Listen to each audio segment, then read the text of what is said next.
Hola a todos, un gusto saludarles el día de hoy. Bienvenidos a una tercera edición de lo que es este nuevo proyecto que, como les he comentado, pues estamos iniciando, tratando de darle continuidad, ¿no? Este es el tercer episodio del artículo de la semana live en Instagram. Un saludo a todos los que se nos puedan conectar el día de hoy. Bienvenidos. Y hoy vamos a estar hablando, ¿verdad? Sobre un tema que casualmente la semana pasada pues yo les consulté qué tema les gustaría que nosotros abordáramos por acá en este live, y pues ganó para la semana pasada el tema del bruxismo. Pero no se preocupen, ¿verdad? Yo les agradezco a todos ustedes que se tomaron un tiempito para sugerir los temas. No se preocupen, hoy vamos a hablar de bruxismo. Muy probablemente la próxima semana también toquemos el bruxismo, pero con otra perspectiva, ya que en esta ocasión pues encontramos ahí varios artículos que me parecieron interesantes, y uno de ellos es el que vamos a estar viendo y presentando el día de hoy. Saludos a todos los que se están conectando por ahí. Muchas gracias, ¿verdad? Entonces les decía, hoy vamos a hablar de bruxismo, pero todas esas sugerencias que nos hicieron también ya están en la lista, así que vamos a estar hablando ahí de oclusión, vamos a estar hablando también de, creo que por ahí un temita de endodoncia, endoposte, etc. Así que estén pendientes por ahí en los próximos. También al final del día de hoy voy a estar haciendo un anuncio muy importante, siempre relacionado con este proyecto, así que si se pueden conectar o mantener, o si lo que desean ver más tarde, cuál es eso, pues no se lo pueden perder. De acuerdo. Recuerden también de que este artículo que vamos a leer el día de hoy, pues vamos a compartirlo, ¿verdad?, en el grupo de Facebook de la Fundación Odontológica Comunitaria FOCO. El grupo se llama Odontología Nicaragua. Para los que no forman parte del grupo, pueden ir a solicitarse y unirse. Ahí van a tener el artículo que hoy vamos a estar leyendo y los de las sesiones pasadas también. De acuerdo. Entonces, hoy, como les decía, vamos a tocar el tema del bruxismo. Y hoy nos tocó, en esta ocasión, este artículo que se llama bruxismo, ¿no? Sleep bruxism, que es el bruxismo, ¿no?, cuando dormimos. Y en este caso, pues es una revisión para los odontólogos, ¿no?, para los que nos dedicamos a la clínica dental, más que la investigación u otras áreas de la odontología. Fue en este caso escrito por el doctor Bettis Pemberton and Davis y ha sido publicado recientemente, creo que si no me equivoco es del 2018, en el British Dental Journal, volume 225, número 6, en septiembre del 2018. No sé si por ahí lo pueden ver, así que está bastante reciente. Y como van a ver, pues es un abordaje muy general, no general, sino completo, con respecto a lo que sería el bruxismo. De acuerdo, entonces vamos a dar inicio. Por acá podemos ver la definición del bruxismo, y esto es algo muy importante porque más adelante vamos a ver algo muy interesante con respecto a la definición. Entonces tenemos por acá que el bruxismo se define, ¿no?, como una actividad repetitiva de los músculos y la mandíbula caracterizada por el apretamiento o rechinamiento de los dientes, ¿verdad?, con relación a la mandíbula, ¿de acuerdo? Ahora, esta definición es reciente, y como vamos a ver por ahí, no es ni siquiera, no ha sido modificada por otra asociación, la asociación de el dormir. Ahí lo vamos a ver más adelante. Entonces es muy interesante la definición, y tiene dos clasificaciones. Una que tiene que ver con el ciclo circadiano de nosotros, ¿verdad? Y tiene una que obviamente ocurre durante nosotros dormimos, que le llaman sleep bruxism, o el bruxismo al dormir, y durante estamos también despiertos. Saludos por ahí a todos los que se nos están conectando y mandando los saludos. Si tienen alguna pregunta, también la pueden hacer, no tengan pena, ¿verdad? Y aquí si podemos contestarla, pues ahí lo haremos. Y si es con respecto al artículo, también mucho mejor. Entonces tenemos también el bruxismo despierto, ¿no? El awake bruxism, ¿no? Que es cuando nosotros estamos en el día a día, ¿no? El bruxismo de día, bruxismo de noche. Ahora, cuando hablamos de bruxismo, como dice por acá, obviamente este movimiento repetitivo caracterizado por un apretamiento o un rechinamiento de los dientes, pues puede llevar a diferentes consecuencias. Una de ellas, por ejemplo, es una hipertrofia muscular. Obviamente de los músculos masticatorios, principalmente pues el macetero es uno de los que más se envuelve en esto. Obviamente también puede llevarnos a una pérdida de lo que sería el tejido dentario, una superficie dentaria, pérdida o fractura también de las restauraciones o de diente natural. Y esa pérdida pues también nos puede llevar a una hipersensibilidad dentinaria o dolor pulpar, si obviamente llega hasta lo que sería afectar la pulpa dental. Entonces, un punto muy importante por acá que hace énfasis este artículo aquí en la introducción es que el bruxismo en presencia de enfermedad periodontal pues puede incrementar el ratio o la proporción a la cual la enfermedad avanza. Así que pacientes que tienen una enfermedad periodontal activa y también manifiestan el bruxismo, pues esa enfermedad puede afectarse, ¿no?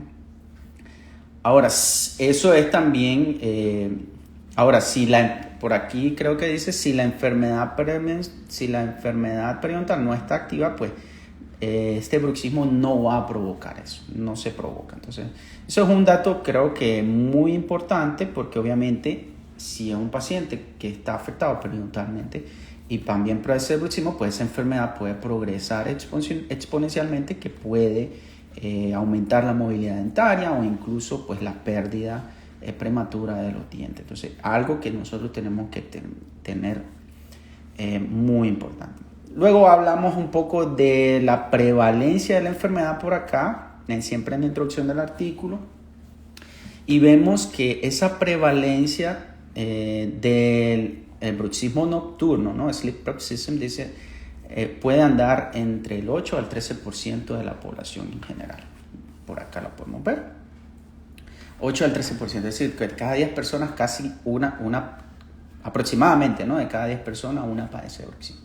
Yo creo que ese es un dato muy importante, pero vamos a ver más adelante algo que hay que tomar en cuenta, y es que el bruxismo, pues en teoría, o lo que se ve en la literatura, en los últimos reportes, que no todas las manifestaciones del bruxismo se deben de tratar. Pues. Es decir, el hecho de que el paciente ocasionalmente apriete o rechine los dientes no es signo de que hay que tratarlo. Ya lo vamos a ver, eso es un dato también que es muy importante, muy interesante, que incluso en lo personal, en algunos casos, pues también hemos caído en ese error, ¿no? Tratar todita manifestación de apretamiento o rechinamiento. Ya vamos a ver algunas de las características importantes que se deben de cumplir, como aquí el artículo lo menciona, se debe cumplir para que nosotros pues entremos o pensemos en iniciar un protocolo de tratamiento con los pacientes. Ok, sigamos por acá. Perdón, no me deja. ¿Cómo cambiamos esto? Ok, aquí está.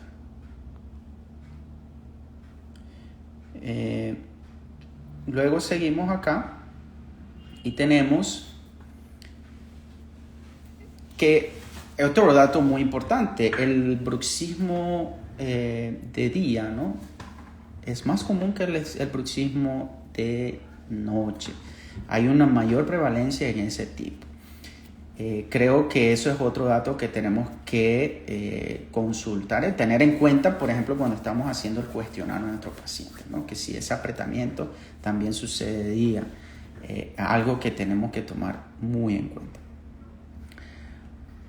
Por acá dice, bueno, este artículo en esta ocasión, el objetivo de esta revisión, pues proveer de una revisión total de los conceptos más contemporáneos con respecto al bruxismo nocturno y las condiciones asociadas al mismo, ¿no? ¿Con qué objetivo? Pues crear una discusión que nos permita tener una buena práctica o las mejores prácticas en el diagnóstico y el manejo de esta situación o de esta condición que se puede presentar en los pacientes que se nos presenten pues, a la clínica. De acuerdo, entonces vemos etiología. El artículo inicia con otro subtítulo que es la etiología de esta enfermedad. Y aquí pues esto crea mucha discusión, ¿no? Porque incluso el artículo dice que la etiología del bruxismo nocturno obviamente es muy debatido y muy probablemente está relacionado con factores múltiples y complejos. Sin embargo, hay ciertos factores de riesgo que pueden contribuir a la aparición o al desarrollo del bruxismo nocturno. Y por aquí pues los presentan, ¿no? Factores de riesgo exógenos. ¿Cuáles son esos? Por ejemplo, el fumar, el alcohol en altas dosis, cafeína también y algunos medicamentos o drogas ilícitas, ¿no? Esos pueden exacerbar o iniciar lo que sería el bruxismo nocturno.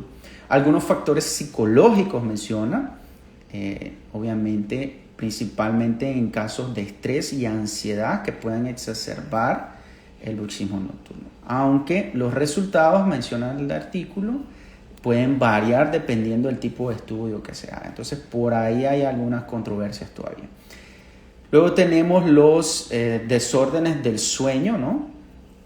Que obviamente están relacionados con la excitación durante el dormir y algunas comorbilidades, es decir, algunas otras enfermedades que pueden ser factores de riesgo. Por ejemplo, las enfermedades o los pacientes con OSA, ¿no? Que son sleep apnea, es decir, apnea del sueño, y algunos problemas gastrointestinales también, desórdenes gastrointestinales que pueden influenciar en la aparición o el desarrollo de esta enfermedad. Esto es un dato muy importante y yo creo que es uno de los de las cosas que también a mí me impresionó últimamente. Y creo que incluso en mi desarrollo académico durante el pregrado, pues así lo aprendimos, ¿no? Como el bruxismo es una disfunción o parafunción, ¿verdad? O una condición patológica. Y en algunos casos, pues lo metemos como una enfermedad oclusal. Sin embargo, la literatura reciente, ese concepto, parece que hubo una pequeña desconexión. Entonces, como les decía, el bruxismo en el pasado pues lo clasificábamos como una parafunción o disfunción oclusal o enfermedad oclusal. Sin embargo, hay un artículo muy interesante, una revisión hecha por el doctor Lovizo y colaboradores que realmente no encontraron evidencia para soportar que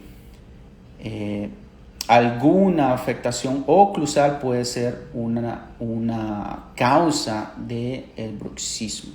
Y esto es una revisión de 46 artículos, ¿verdad? Así que un dato muy interesante y como vamos a ver, también ya no está categorizado como una patología realmente. A menos que existan, pues en este caso ya vamos a ver algunos signos que obviamente afectan la estructura dental o la actividad normal del paciente. Luego tenemos otro subtítulo que habla del bruxismo y el dormir, ¿no? Y aquí es como les decía, ¿no? El bruxismo nocturno ha sido clasificado por la Asociación Internacional de la clasificación, perdón, internacional de los desórdenes del sueño, y se caracteriza como un desorden del movimiento relacionado al sueño. Entonces, ¿por qué es muy importante esta clasificación o por qué es muy importante este nuevo concepto? Porque menciona, ¿verdad? Que el bruxismo nocturno aparenta ocurrir como una reacción a microexcitaciones durante el sueño. ¿De acuerdo? Es decir, cuando nosotros dormimos hay diferentes fases del dormir, del sueño, y dentro de esas fases pues hay microexcitaciones que son fisiológicamente normales. Entonces de 3 a 10 segundos, episodios de 3 a 10 segundos en donde hay un aumento del ritmo cardíaco y el tono muscular. Y que normalmente esto puede ocurrir entre 8 a 15 veces durante la hora, ¿verdad? En pacientes sanos. Eso entonces es fisiológico. Entonces, ¿qué pasa en los pacientes que tienen tendencia al bruxismo? Pues obviamente estos episodios ocurren durante estas microexcitaciones y que se observa que los pacientes con bruxismo nocturno exhiben o presentan mayores microexcitaciones durante el sueño que un paciente sano, porque un paciente control. Entonces esto es muy importante y por eso al inicio yo les decía que no es, digamos, una manifestación de que el paciente, digamos, apriete los dientes, directamente se considere bruxismo ya y que hay que tratarlo inmediatamente, porque puede ser parte de las microexcitaciones fisiológicas o normales durante el dormir de las personas. Entonces, muy importante eso. Entonces, por acá concluimos, o sea, no concluimos, pero algo que se menciona muy importante, que el bruxismo nocturno se considera ser una manifestación extrema, eso es muy importante, una manifestación extrema de la actividad muscular normal durante el dormir, ¿verdad? Entonces, lo que les decía, ya durante el sueño hay pequeños episodios de microexcitación en donde aumenta el ritmo cardíaco y la tonalidad muscular, que puede conllevar a un apretamiento dentario, pero que no necesariamente eso indique que sea algo patológico, simplemente puede ser parte de la fisiología del sueño. Entonces, cuando esa fisiología o esa manifestación se vuelve extrema, entonces de esa actividad muscular es extrema, ahí sí estamos hablando de bruxismo nocturno como tal.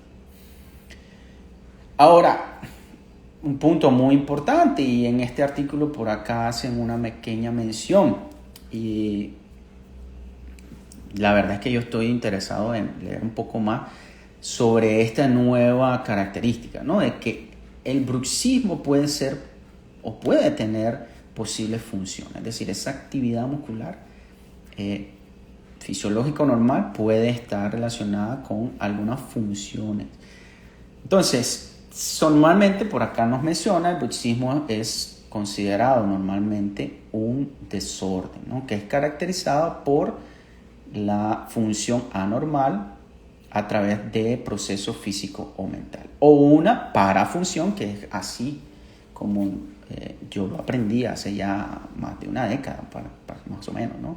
Como una parafunción que obviamente crea que tiene que se extiende excesivamente más allá de la función normal del paciente o en este caso del sistema masticatorio.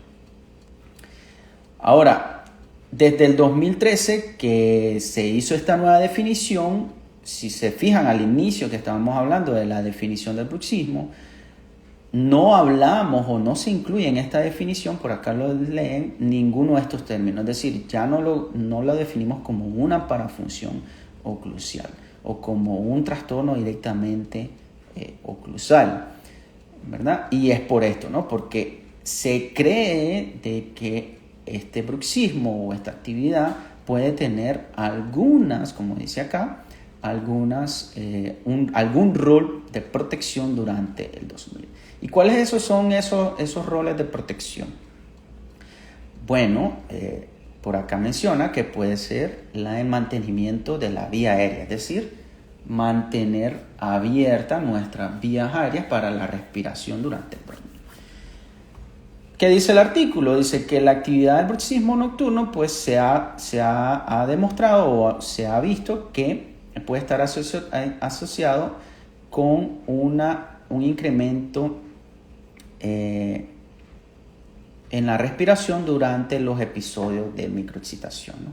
Entonces, esto nos lleva a la hipótesis, dice por acá, que el bruxismo puede tener un rol importante en mantener o reincorporar la patencia de la vía aérea durante el dormir. Ahora, la prevalencia del bruxismo nocturno, dice, aparenta que puede incrementar en los pacientes con un desorden de apnea del sueño. Pero esta relación, menciona el artículo, que es muy compleja y hay varios factores que hay que tomar en cuenta y todavía pues necesitamos más estudios para poder crear una relación más estrecha con respecto a esto. Otro de las posibles funciones que puede tener el bruxismo durante el 2000 puede ser que estimule la saliva y el tragar, ¿no? La swallowing and saliva stimulation, dice por acá, que pues va a incrementar la producción de saliva. Ahora, menciona el artículo que el reflujo, ¿no? Aquellos pacientes con enfermedad gastrointestinal, en específico el reflujo, puede ser un factor de riesgo para el bruxismo nocturno. Y en este caso se crea la hipótesis de que puede existir una asociación, ya que el bruxismo nocturno podría tener una función protectora al estimular el flujo salival. Recordemos que pues, en este caso la saliva va a disminuir pues, el pH que pueda venir por el reflujo de ácidos gastrointestinales. Entonces, por ahí se crea esa hipótesis de que pueda tener una función de protección al estimular la producción de saliva y la deglución también. Muy interesante ese punto, ¿no? Algo que honestamente yo no lo había leído, no había tenido alguna referencia específicamente con este punto, ¿no? Pero bueno, hay estudios que pueden relacionarse en este sentido. ¿De acuerdo? Entonces tenemos por acá, denme un momento, aquí, y continuamos. Ahora, ¿de dónde sale esta hipótesis? Pues de un estudio que hizo el doctor Miyawaki y colaboradores, por acá lo podemos ver, en donde se encontraron que en pacientes con bruxismo nocturno tuvieron más episodios de reflujo. Y el 60% de estos episodios tuvieron mayor episodio de bruxismo y que en el 60% de estos episodios ocurrieron durante el reflujo. Ahora, también en ese estudio observaron que la administración de inhibidores de la bomba de protones, un medicamento para controlar el reflujo, pues también conllevó una reducción en los episodios de bruxismo nocturno comparado con aquellos pacientes que tuvieron el placebo y el control. Entonces, por ahí sale la idea de que el bruxismo, en este caso, o la actividad de rechinar o apretar los dientes está relacionada con esa estimulación de saliva que por ende puede ser un efecto o generar un efecto protector en estos pacientes. Un punto muy interesante. Porque claro, nosotros vemos siempre el bruxismo como algo negativo, algo malo, una patología, una parafunción. Y estamos viendo de que hay estudios que pueden tener una relación distinta. ¿De acuerdo? Entonces continuemos por acá y vamos a hablar ahora un poco, otro subtítulo aquí del artículo que dice sobre el diagnóstico del bruxismo nocturno específicamente. Entonces vemos de que se puede hacer con diferentes protocolos, ¿no? Ahora hay varios protocolos, aquí el artículo menciona y vamos a ir desarrollando y viendo un poco de cada uno de ellos. Y tenemos el protocolo, gracias por ahí, saludos a todos los que se nos están uniendo, Scarlett, Francisco, Alba, un gusto, ¿verdad?, tenerlos por acá. Si tienen igual alguna pregunta, ya les dije, no duden en hacerlo. Bueno, entonces estamos viendo por acá algunos protocolos para el diagnóstico del bruxismo nocturno. Existen varios. Empezamos hablando con obviamente un cuestionario, una entrevista directa clínica contra el paciente o la historia clínica del paciente, la examinación clínica que podemos hacer en la clínica, la aplicación, intraoral appliances, es decir, dispositivos intraorales, como son la placa oclusal o las guardas oclusales que les decimos, y varios métodos para grabar la actividad muscular, como la electromiografía y la polisomnografía, que este último ya vamos a ver que es el más efectivo, ¿no?, para diagnosticar el bruxismo. Ahora, tenemos acá que obviamente la entrevista y el cuestionario a nuestros pacientes juegan un papel importante. Sin embargo, menciona el artículo que el diagnóstico vía cuestionario directamente o solamente a través de esto puede ser inaccurate, es decir, no puede ser completamente exacto, ¿no? Esto, por ejemplo, debido a la falta de, ¿cómo se dice awareness en español? Se me olvidó.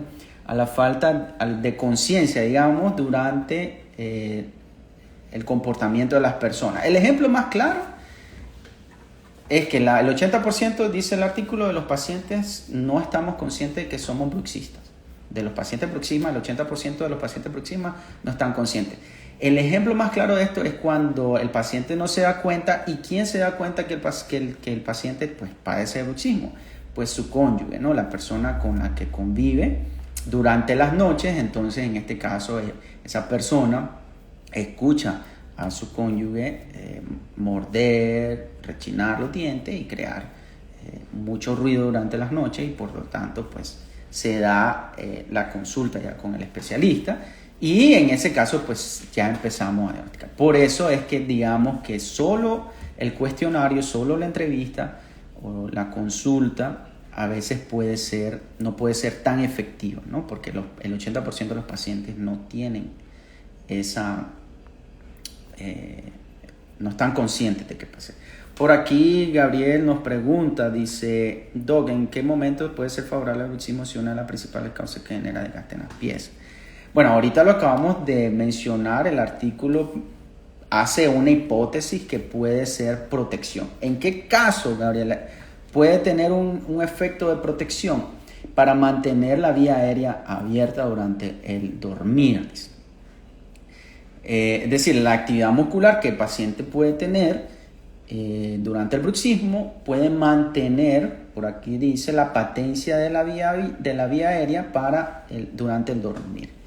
Entonces puede activar esa vía para que el paciente pues, pueda respirar durante el dormir.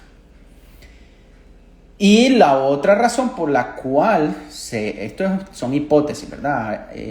Porque se han observado en algunos estudios clínicos que se han hecho en pacientes que padecen de bruxismo, y se ha encontrado, por ejemplo, que otra de las posibles funciones de protección es en pacientes con reflujo gastrointestinal, ¿verdad? Porque entonces al abrir ese reflujo, pues se activa hay una activación más de episodios o microexcitación durante el dormir, y el paciente pues estimula una mayor producción de saliva que puede ayudar en este caso a disminuir los efectos de los ácidos que pueden venir por el reflujo osofaringeo, ¿no?, gastroesofaringeo.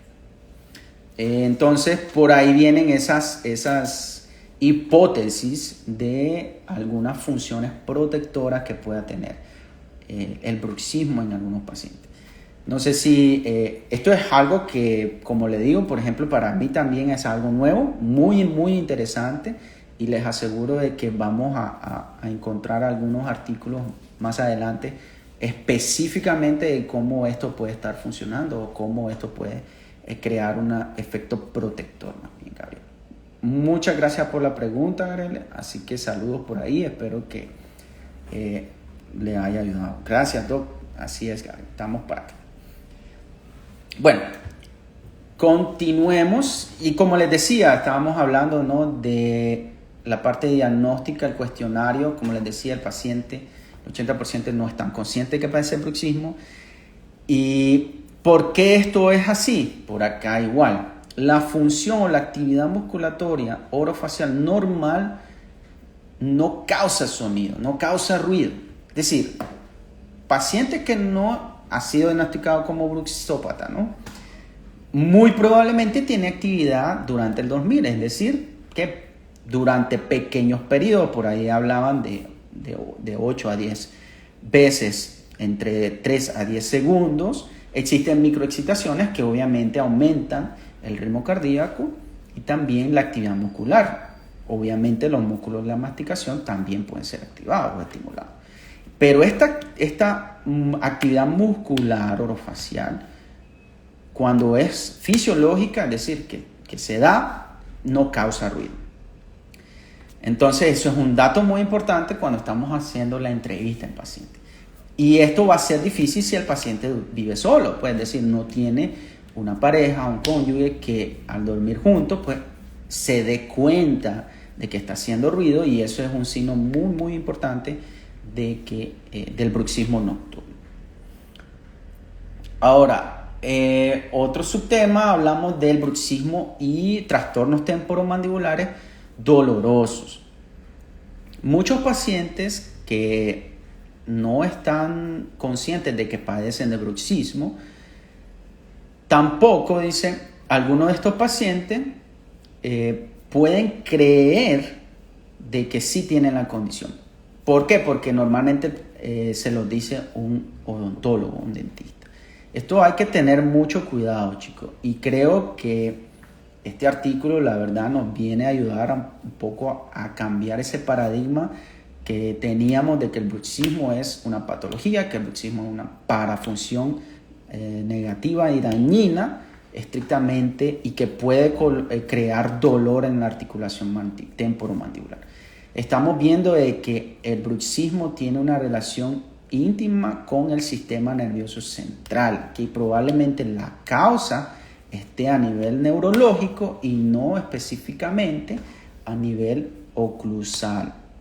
Y por eso muy importante que nos mantengamos actualizados, y parte del objetivo de estos lives es eso precisamente, ¿no? Es que leamos artículos interesantes de diferentes temas y que nos ayude a ir mejorando, ¿no?, esa parte, y cambiando y actualizando, ¿no? Entonces, esto hay que tener cuidado porque, como por ejemplo acá dice Smith, colaboradores, un estudio, hicieron una ¿cómo se llama? Aquí ya se me olvidó. Polisonografía, PSG, polisonografía en 53 pacientes con trastornos temporomandibulares dolorosos, de los cuales el 74% por sí mismos reportaron de que ellos mismos se autodiagnosticaron que tenían bruxismo. Pero en este estudio, por acá continuamos, solo un 17% de los participantes se confirmó que padecían de bruxismo. Entonces, nosotros como odontólogos, a todos los que están por acá, tenemos que tener ese cuidado. No podemos decir de que entonces el bruxismo ya es una TMJ, un TMD, un trastorno temporomandibular, y que hay que operar y que hay que... No. Puede que esté relacionado, obviamente puede haber una relación, pero no puede o no hay literatura que nos diga directamente una causalidad, ¿no?, de esto. Entonces vemos de que por acá el mismo estudio dice que se reporta no hay diferencia en la prevalencia de bruxismo nocturno diagnosticado por polisomnografía y la relación con trastornos temporomandibulares dolorosos. Lo interesante de esto es que el 39% de todos esos pacientes que tenían algún trastorno temporomandibular doloroso decían de que se les fue dicho por su paciente de que eso era causado por el bruxismo o que tenían bruxismo. Y eso es algo, como les digo, que debemos de tener un poco de cuidado ahora, ¿no? Esto es parte de lo que sería siempre el diagnóstico, y por acá vemos una tabla con algunas preguntas que nosotros tenemos de tener en cuenta cuando estamos haciendo la entrevista en estos pacientes. Entonces, existen ciertas preguntas cuando estamos haciendo la historia clínica. Una de ellas es, ¿está consciente de que rechina los dientes al dormir? ¿Alguien en algún momento le ha dicho de que rechina los dientes al dormir? Al despertarnos, siente o tiene sus mandíbulas apretadas o movimiento anterior, ¿no? Si al despertar también experimenta dolor o, ¿cómo se dice? Stiffness. Contractura sería. Se me olvidó. Ahí me ayudan ahí con el inglés. En los músculos de la mandíbula. ¿Verdad? Entonces, estas son preguntas importantes cuando estamos iniciando el diagnóstico durante la historia clínica, ¿no? Ahora, hay una escala de bruxismo, que es preguntas de escala de bruxismo propuesta por el Dr. Van der Meulen. Y dentro de esas preguntas decimos que tan a menudo aprieta los dientes al dormir, que tan a menudo rechina los dientes al dormir, que tan a menudo rechina los dientes despierto y que tan a menudo aprieta los dientes despierto. Recordemos de que esta parte es un poco difícil si el paciente o la persona que estamos entrevistando duerme sola, ¿verdad? Porque si está sola, obviamente puede ser que no esté consciente de que lo aprieta durante el día. Tal vez durante el día, es decir, mientras está despierto, puede que en algún momento perciba esa sensación. Doctora, ¿cómo está? Un gusto saludarte, Tanita. Tensión en los músculos. Sí, esa es una de las manifestaciones clínicas que puede tener el bruxismo. Y por aquí están algunos factores clínicos de la examinación que pueden sugerir el bruxismo. Y aquí está, ¿no? Muscle tenderness on palpation. Es decir, durante el examen clínico, pues palmamos los músculos y ahí vamos a ver si existe una tensión, ¿no?, en los músculos. Eso puede ser un signo, ¿no?, de que el paciente esté teniendo una hiperactividad muscular y que puede estar relacionada con estos pacientes. Saludito, Tanita, un gusto. Algunos otros indicaciones, ¿no?, durante el examen clínico que estamos haciendo, está la hipertrofia macetérica, es decir, aumento del músculo macetero. Y aquí viene, creo yo, el signo que normalmente nos hace como dentista caer en ese error que les mencionaba anteriormente, de que el bruxismo pues causa esto y que va a generar trastornos temporomandibulares dolorosos, etcétera, etcétera. Y es que obviamente producto de esta actividad puede haber facetas de desgaste, ¿no?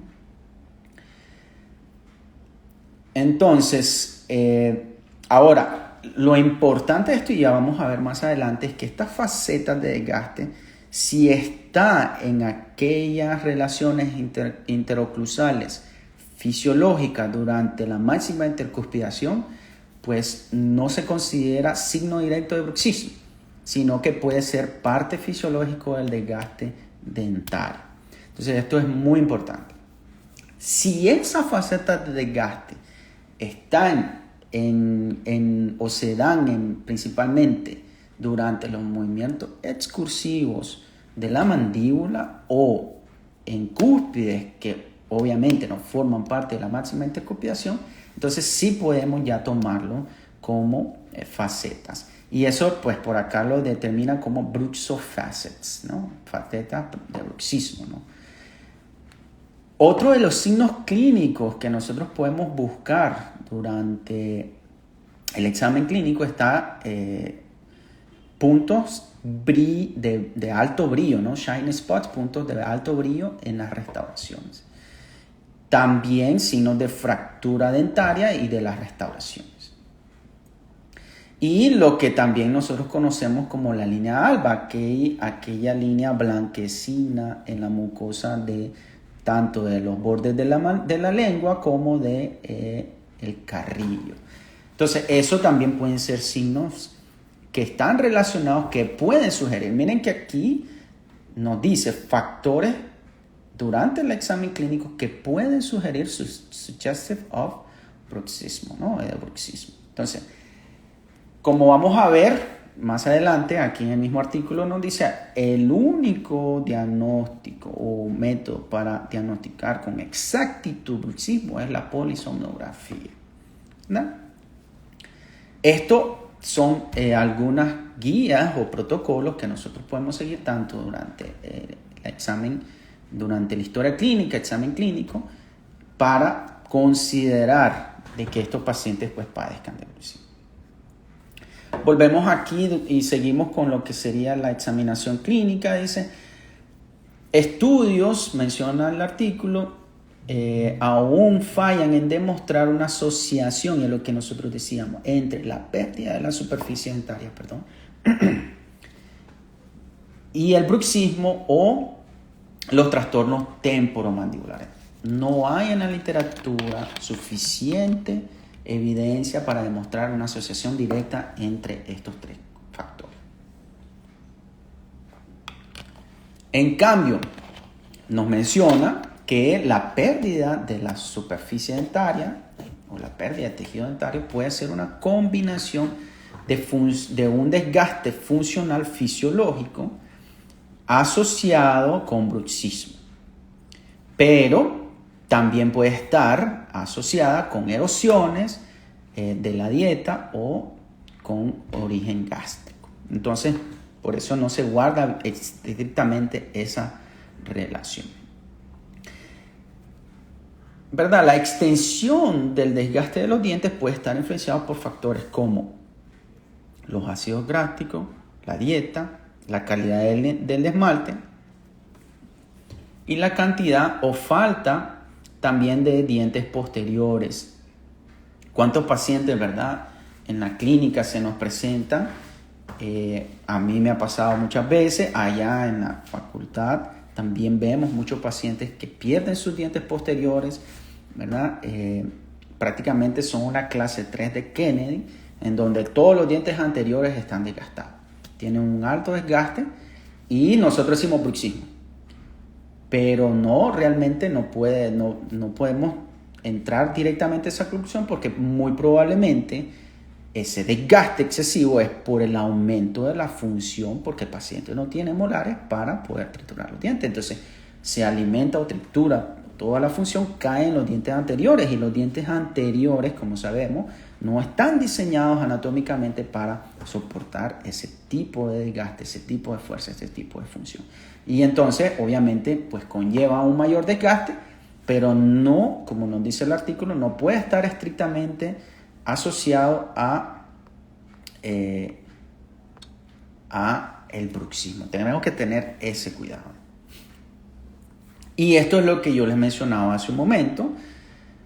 Las facetas de bruxismo, dice, normalmente suceden en posiciones excéntricas, ¿no? Es decir, durante los movimientos excéntricos, ¿verdad?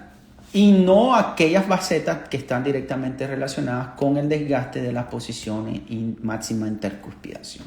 Entonces tenemos que tener ese cuidado. Ahora, otro de los métodos diagnósticos que podemos tener por acá nos dice, están los dispositivos intraorales, las famosas guardas oclusales ¿cómo se dice? Placa oclusal. Ahora, ¿de qué manera esto nos puede ayudar? Pues nosotros colocamos una placa oclusal, ya vamos a ver que tiene que ser la placa oclusal rígida. Eso es algo muy importante y es más, uno de los artículos que vamos a compartir probablemente en la próxima sesión es eso, el efecto o el uso de las guardas oclusales, diseño y todo eso. Así que estén pendientes por ahí. Pero entonces, ¿qué ¿qué se hace en estos casos? Colocamos la placa oclusal y observamos las facetas de desgaste en la placa oclusal, y eso nos puede ayudar un poco a diagnosticar. Sin embargo, nos dice que todavía no existe suficiente evidencia para validar este método como un método de diagnóstico del bruxismo. Luego, otro de los métodos que mencionábamos está la electromiografía, como estamos viendo por acá. Y pues, una de las desventajas dice que la electromiografía no puede detectar los ruidos provocados por el rechinamiento. Y tampoco puede distinguir entre el bruxismo y otras actividades orofaciales como tragar o hablar o morderse el labio o morderse o chuparse el labio, ¿no? Que puede también manifestarse durante el dormir, ¿no? Entonces, la electromiografía por sí solo no es un método diagnóstico viable, por sí solo. Sin embargo, el otro método de diagnóstico que vamos a ver por acá es la polisomnografía. Y la polisomnografía incorpora la electromiografía, pero también incorpora electrocefalograma, electrocardiograma y también videos, ¿no?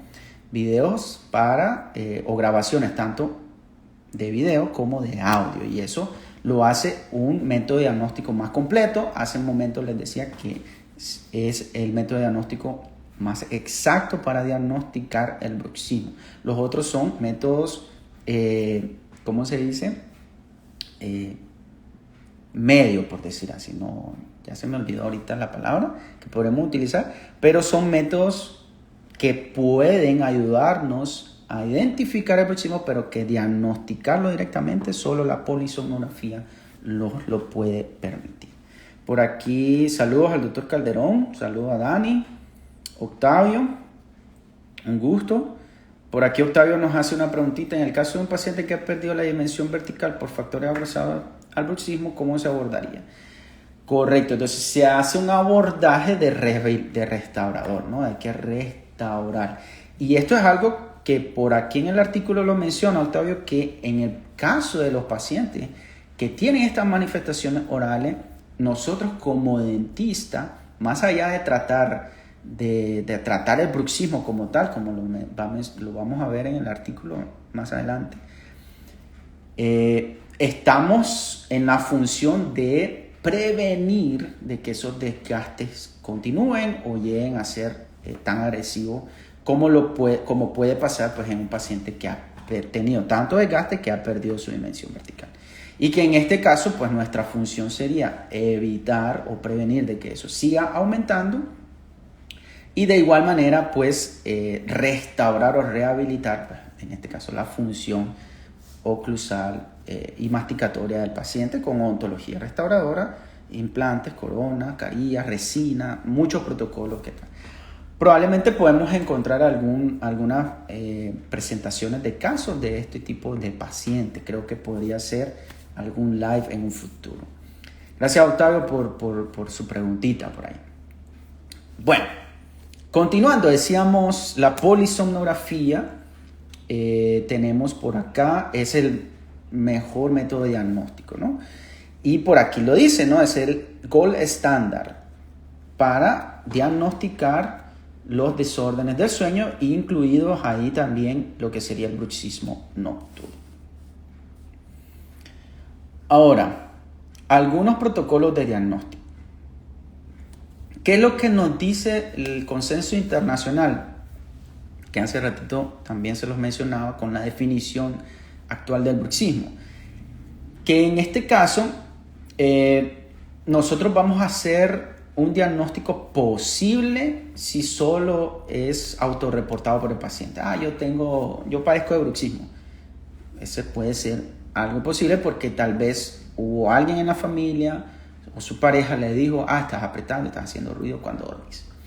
El diagnóstico basado en la intervención clínica, es decir, en el examen clínico, en la historia clínica, pues nos va a dar un diagnóstico probable. Obviamente, si tenemos aquellos puntos que mirábamos anteriormente en la tabla que presenta posibles manifestaciones clínicas y preguntas durante la historia del interrogatorio clínico. Y por último, el diagnóstico definitivo va a requerir el uso de la polisomnografía. Es la única manera en cómo nosotros podemos diagnosticar con exactitud qué tipo de desorden del sueño el paciente tiene y si de este desorden también está lo que sería el bruxismo nocturno. Entonces, para que estemos claros, ¿verdad?, que la única forma de diagnosticar directamente el bruxismo es la polisomnografía. Ahora, hay varios protocolos de diagnóstico, como ya los vimos. Aquí nos dice y nos manda el artículo a la tabla número 2. Ahora, estos son algunos protocolos que se utilizan reportados en la literatura, pero que aún no han sido completamente validados. Y nos dice que el protocolo que se llama, que está establecido por el bruxismo nocturno, los criterios de diagnóstico e investigación están reportados por el doctor Lavín y colaboradores, pues son los que tienen mayor porcentaje de especificidad. Hablamos de una sensibilidad del 83.3%, dice, con una especificidad del 81.3%. ¿Y cuál es este protocolo de diagnóstico? Vamos aquí a la tabla. Y vemos que la tabla de diagnóstico nos dice que este criterio, ¿no?, dice, lo primero que se hace es un reporte de los ruidos de rechinamiento durante el dormir. Y que normalmente eso, ¿quién nos los tiene que decir? Su pareja o la persona con la que convive. Obviamente esto tiene que ser reportado por 5 noches a la semana en los pasados 3 a 6 meses. Ahora, y luego también tenemos que tener una de las siguientes: desgaste en los dientes que llega a la dentina y que pues puede estar relacionada también con pérdida de la altura de la corona, es decir, un desgaste bastante excesivo. Luego tenemos que debe haber una hipertrofia masentérica y debe de haber un estudio de polisomnografía positivo. ¿Qué quiere decir que sea positivo? A menos deben de existir 2 episodios de rechinamiento con ruido por noche. Y más de 4 episodios de bruxismo nocturno y más de 25 episodios de bruxismo durante 1 hora de sueño. O sea que si vemos el criterio para diagnosticar el bruxismo incluye la polisomnografía más 2 o 3 aspectos en cuanto a la historia clínica y el examen clínico. Y eso nos va a ayudar a diagnosticar con exactitud de que el paciente sí padece de bruxismo nocturno. Vuelvo y repito, y el artículo lo vuelve a repetir.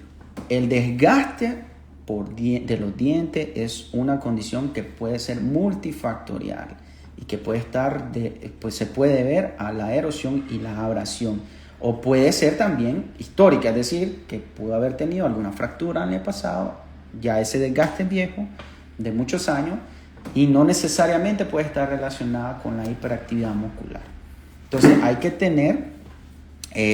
tener otras causas alternativas que deben de considerarse en estos casos, ¿no? Continuamos. Dice, ¿cómo manejamos el bruxismo nocturno? Y por aquí también un poco relacionado a lo que nos preguntaba Octavio. ¿Cómo manejamos?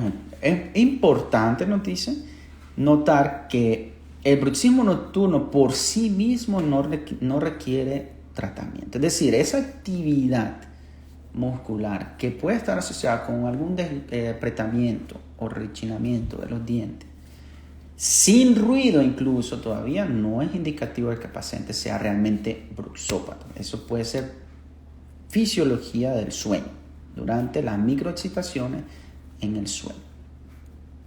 Ahora, hay poca evidencia, hay poca literatura que nos habla de cómo manejar el bruxismo. Es decir, se han reportado varios casos, incluso con manejo de las placas, ¿verdad? Pero la literatura todavía, bajo esta revisión, no hay con exactitud algo que nos diga así se trata, así se evita, así eliminamos el bruxismo.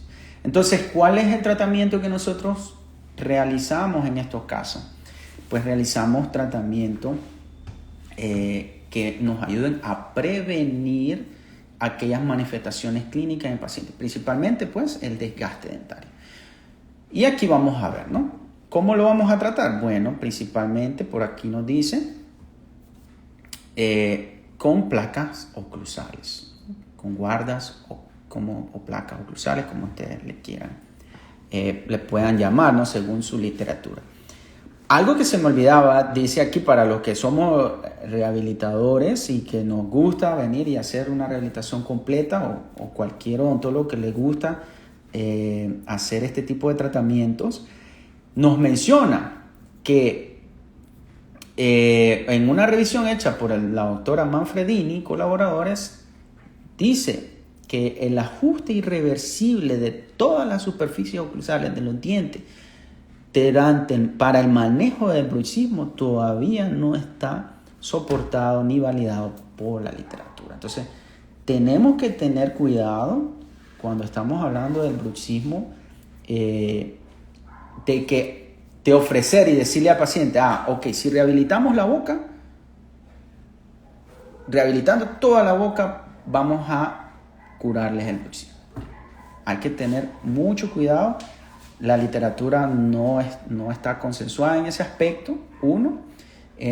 Y dos, recordando, ¿verdad? La definición y un poco la etiología de la enfermedad o de esta manifestación, no enfermedad, sino de esta manifestación, es neurológica, está relacionada con el sistema nervioso central, y por ahí, pues, pensar de que haciendo 28 coronas vamos a eliminar el bruxismo es algo que puede estar errado y que no debemos de caer en ese error, ¿verdad? Decirle a nuestro paciente, sí, con 28 coronas se quita. Por lo tanto, como ya les decía, nuestra principal función es evitar de que ese desgaste siga aumentando. Ahora, si ya el paciente, ¿verdad?, como me preguntaba Octavio, tiene un desgaste excesivo con pérdida de la dimensión vertical, pues rehabilitar ese paciente tiene un objetivo de rehabilitar la función masticatoria del paciente. Pero que va a eliminar el bruxismo, hay que tener cuidado con esa idea, ¿no? Entonces, rehabilitamos al paciente bajo el propósito de devolver una función e incluso una estética al paciente, pero que tenemos que estar conscientes de que al rehabilitarlo probablemente también tenemos que mantener nuestra placa oclusal, como vamos a ver acá, como un método de prevención para prevenir pues que esa rehabilitación se nos fracture, se nos desgaste de igual manera como ya lo hizo con su dentadura normal. Ahora, muy importante, los dispositivos intraorales, como dice por acá, primariamente el objetivo primario de estos dispositivos es proteger la dentición del desgaste causado por el apretamiento o el rechinamiento de los dientes. Hay evidencia que los efectos en la actividad muscular es conflictiva, es decir, hay mucha controversia de que si la placa oclusal realmente disminuye, ¿verdad?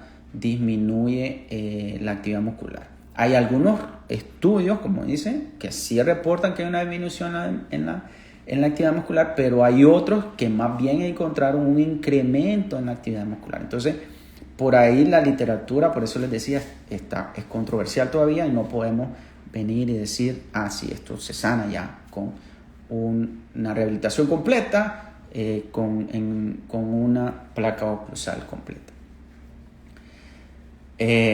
Ahora, otro dato importante es que las placas hechas en vacuum, suaves o blandas, no son el mejor dispositivo intraoral, ¿verdad?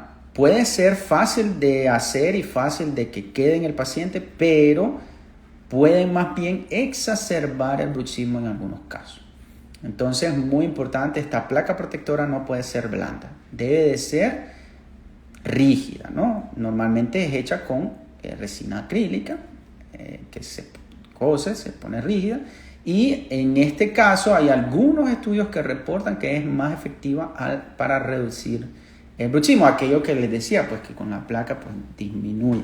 Pero entonces no pensemos directamente de que va a disminuir la actividad interoclusal, la actividad muscular, perdón, sino que más bien vamos a utilizarlo para proteger la superficie dentaria y el tejido dentario del paciente, ¿de acuerdo? Eso es mejor. Ahora,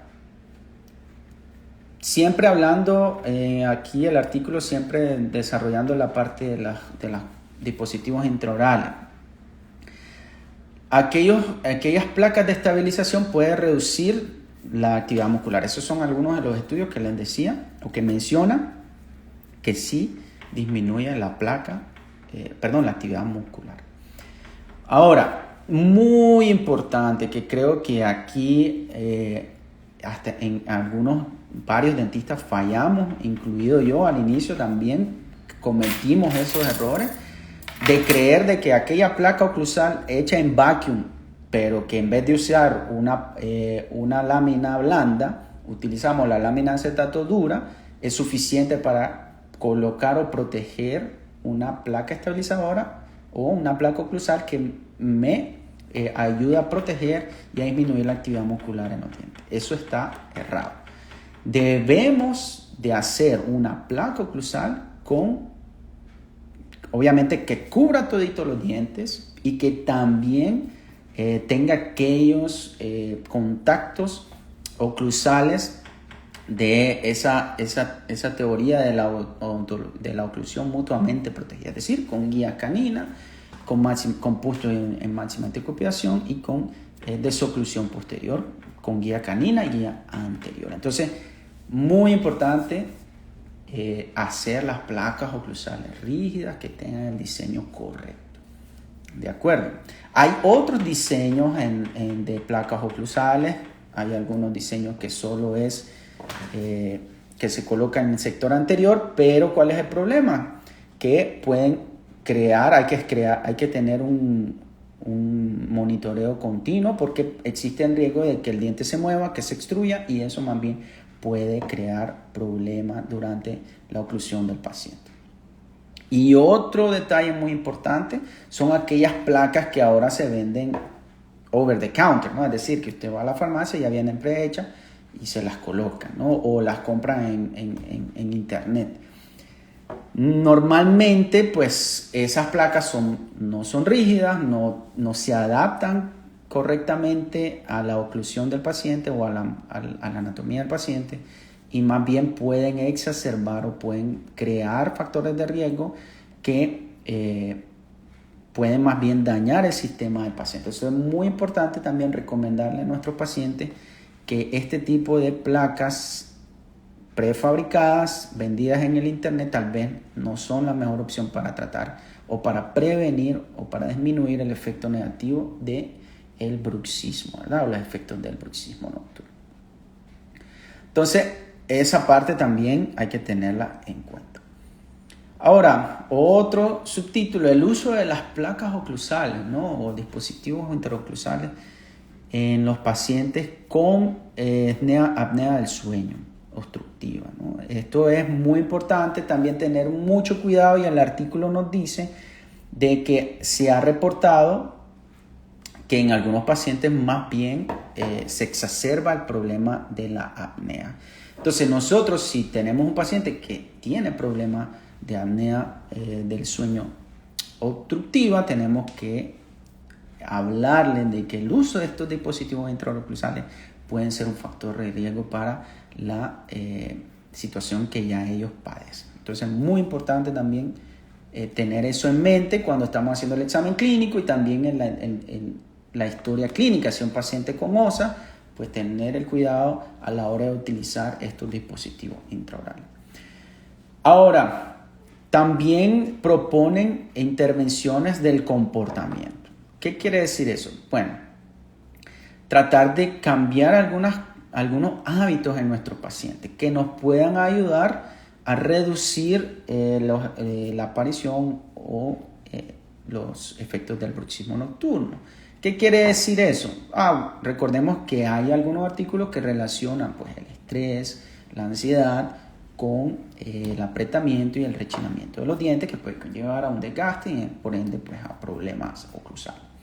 Entonces, recomendar al paciente en estos casos, por ejemplo, evitar tomar café cerca de su hora de sueño, hora de dormir, mantener el cuarto bien ventilado y en silencio, obviamente relajarse o tener una rutina que relaje antes de dormir, pues esto, o técnicas de relajación antes de dormir, esto puede ayudar a reducir la influencia de algunos aspectos psicológicos, ¿no? Dentro del bruxismo nocturno, como son pues la ansiedad y el estrés. De acuerdo, sin embargo, es lo mismo, en la literatura hay mucho conflicto, dice que hay algunas partes, hay algunos artículos que no hay una relación directa. Ahora, la experiencia, como ustedes van a ver un poquito, hay muchos pacientes que le van a decir de que empezaron recientemente a apretar y rechinar sus dientes. Y normalmente eso está muy íntimamente relacionado con alguna experiencia que están viviendo en el momento. Falleció un familiar,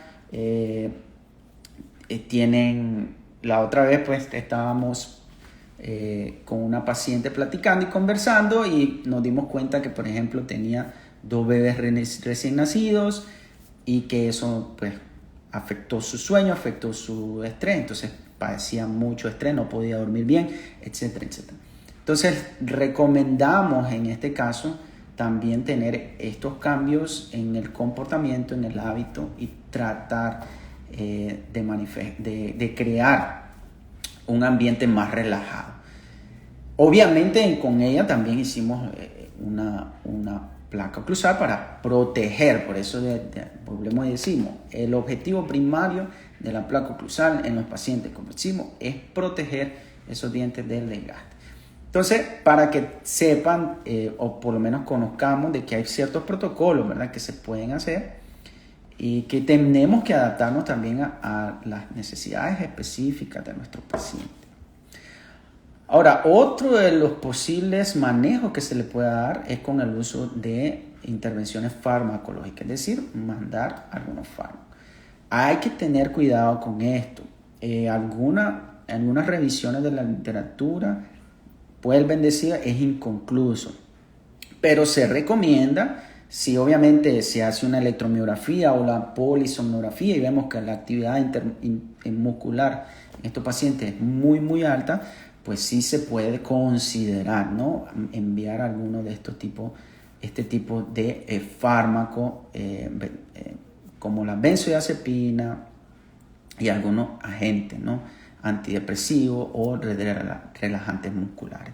Hay que tener mucho cuidado y por ahí, si nosotros no tenemos el conocimiento de los protocolos farmacológicos para estos tipos de terapia con este tipo de medicamentos, lo más importante es hacer el tratamiento o la terapia en conjunto con un doctor, ¿verdad?, que tenga esa especialidad de manejo o que tenga una buena base, ¿no?, para enviar o para crear buenos protocolos farmacológicos en ese sentido.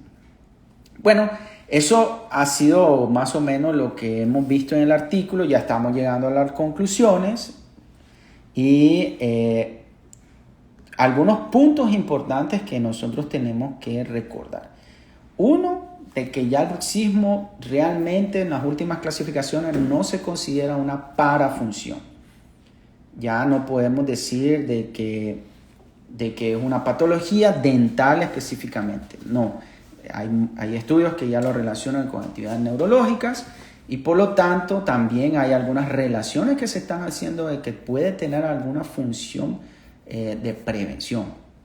Entonces tenemos que tener eso en mente. Ahora, el diagnóstico del bruxismo ya lo vemos estrictamente. Para diagnosticar correctamente si el paciente es bruxópata tenemos que hacer la polisomnografía. ¿Podemos hacer un diagnóstico presuntivo? Sí, utilizando la historia clínica, utilizando el examen clínico y como ya habíamos visto ahí los tablas, algunos puntos importantes de qué es lo que podemos encontrar o qué es lo que debemos de ver en este tipo de pacientes para considerar de qué paciente sí tiene o manifiesta bruxismo nocturno en este caso. Ahora, si hay actividad, muy importante, obviamente no significa realmente de que el paciente sea bruxópata. Es decir, si de repente él aprieta, puede ser de que sea parte de su dormir fisiológico, ¿verdad? Ahora, si hay ruido, eso es muy importante, si hay ruido durante este apretamiento o rechinamiento, entonces ese sí es un signo importante del bruxismo y hay que tenerlo y tomarlo en cuenta y apuntarlo y obviamente considerarlo como bruxismo. Ahora, como dentista, ¿qué es lo que nosotros tenemos que hacer en estos casos? Tenemos que crear protocolos de prevención para el desgaste del tejido dentario de estos pacientes. ¿Qué significa esto? Pues utilizando placas o dispositivos intraorales. El ideal, como decía por aquí la literatura, es que sea rígida y que tenga aquel diseño oclusal de desoclusión, guía canina, guía anterior. Entonces, muy importante eso. Ahora, otro de los puntos que les decía, esa rehabilitación oral completa no está documentado de que vaya a disminuir o a eliminar el bruxismo del paciente. Tenemos que tener cuidado a la hora de decir, bueno, vamos a rehabilitar y con eso va a desaparecer el bruxismo. No existen evidencias contundentes de que nos diga que sí. Por lo tanto, la rehabilitación de estos pacientes debe ser con otras razones, en este caso estética y funcional, ¿verdad? Entonces, muy importante a la hora que estemos hablando con estos pacientes, tener ese detalle y explicarle realmente, pues en este caso, si la causa fue bruxismo, el desgaste ha llegado hasta este momento y que esa hiperactividad muscular que el paciente tiene, pues no va a desaparecer aquel día, decir por así, con la rehabilitación completa. Y pues a la hora de hacer algunos manejos con protocolos farmacológicos, tener cuidado de conocer el protocolo farmacológico correcto. Y si nosotros como dentistas no lo sabemos, no lo conocemos, pues no tener el miedo de hacer la interconsulta con un médico internista, que nos ayude, a un neurólogo incluso, que nos ayude a prescribir o a manejar de una manera más completa a este paciente. Entonces, muy importante este artículo. Recuerden de que se los voy a estar compartiendo ya en el grupo de Odontología Nicaragua de la Fundación Odontológica Comunitaria. Vayan por allá al Facebook si lo quieren y lo quieren descargar y leer y darle vuelta. La tabla está muy completa con respecto al protocolo, así que esa tablita ustedes la pueden tomar su notita y tenerla a mano para cuando pues vengan ese tipo de pacientes, pues tener ese protocolo. Ya sabemos de que la polisomnografía, que es el principal método diagnóstico, está muy difícil. Yo no sé si aquí en Nicaragua hay alguna clínica que esté ofertando este tipo de estudio o si este método de diagnóstico. Sería interesante si alguno de ustedes lo conoce, pues lo comparta porque de repente podría ser interesante o algunos pacientes nos pueden pedir este tipo de diagnóstico, este tipo de método diagnóstico o solicitar confirmar si en verdad padece de o si tiene otro tipo de trastorno del sueño que esté afectando pues su dormir y su vida y su calidad de vida. Entonces, si alguien conoce alguna clínica que tenga a disposición este método diagnóstico de polisomnografía, pues que lo comparta por acá y pues nos pongamos de acuerdo y sepamos, ¿verdad?, que existe ese método acá en Nicaragua y podemos ofertarlo también a algunos de nuestros pacientes. Muchas gracias de nuevo a todos por los que se conectaron, que estuvieron con nosotros, que hicieron sus preguntas por ahí también.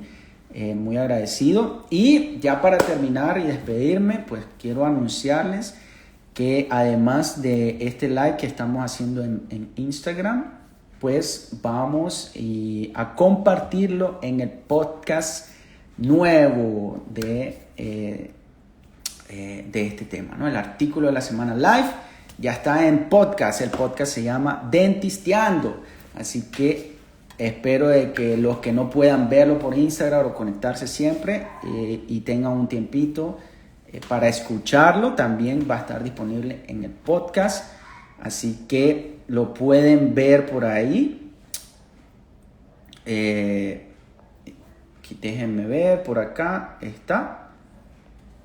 Ahí lo tienen, ¿verdad? El artículo de la semana, ya estamos en Spotify y ahorita pues estamos esperando que nos autoricen en otras plataformas como Apple Podcasts, Radio, no me acuerdo, Anchor, ya estamos en Anchor también.